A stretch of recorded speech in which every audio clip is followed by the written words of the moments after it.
তো প্রথমে আমরা আমাদের ফোনের গুগল প্লে স্টোরে যাব এখান থেকে। তো এটা প্লে স্টোর, তো আমরা প্লে স্টোরে গিয়ে এখন আমরা এখানে সার্চ করব হচ্ছে যে,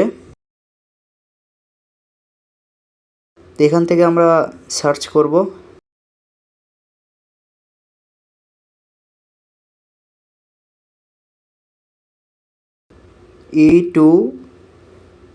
E2BDF।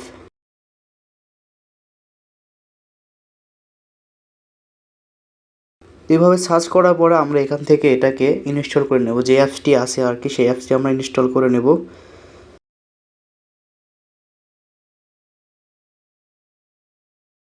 একটু লোড নিচ্ছে, তো এই যে দেখুন চলে আসছে।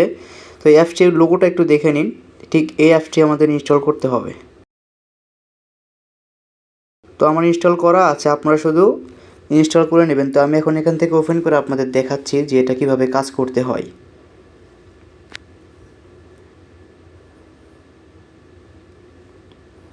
এখান থেকে আমি ওপেন করে নেব।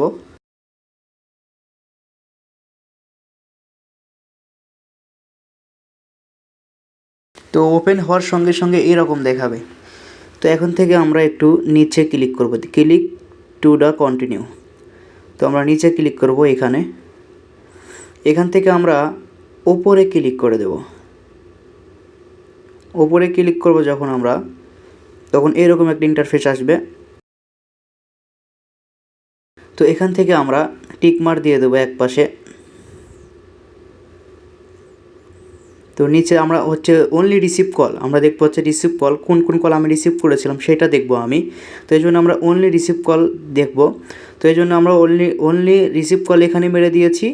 এবার নিচে আমরা একটা নাম লিখে দেবো। দেখুন নামটা হচ্ছে আমার নামে দিয়ে দিচ্ছি, আপনারা আপনাদের নামটা দিয়ে দেবেন, কেননা তাহলে আপনার এই নামে ফাইলটা তৈরি হয়ে যাবে আর কি। তো আমি শুধু নামটা দিয়ে দিচ্ছি। তো নাম দেওয়ার সঙ্গে সঙ্গে আমরা এখান থেকে এক্সপোর্ট করব, তো পিডিএফ। তো দেখুন কি হয়। তো আমরা অ্যালাউ দিয়ে দেবো এখান থেকে, আবার অ্যালাউ দিয়ে দেবো। এখান থেকে দেখুন চলে আসছে কিন্তু আমাদের সেই কাঙ্ক্ষিত এটা। তো দেখুন এখানে সব আছে, আমাকে যারা যারা ফোন দিয়েছিল এ যাবৎ, অর্থাৎ এই সিমটা কিনে, অর্থাৎ সৌদি আরবে আসার পর থেকে আমাকে যারা যারা ফোন দিয়েছে সব এখানে আছে। আপনারাও চাইলে করতে পারেন যে কারো ফোনে।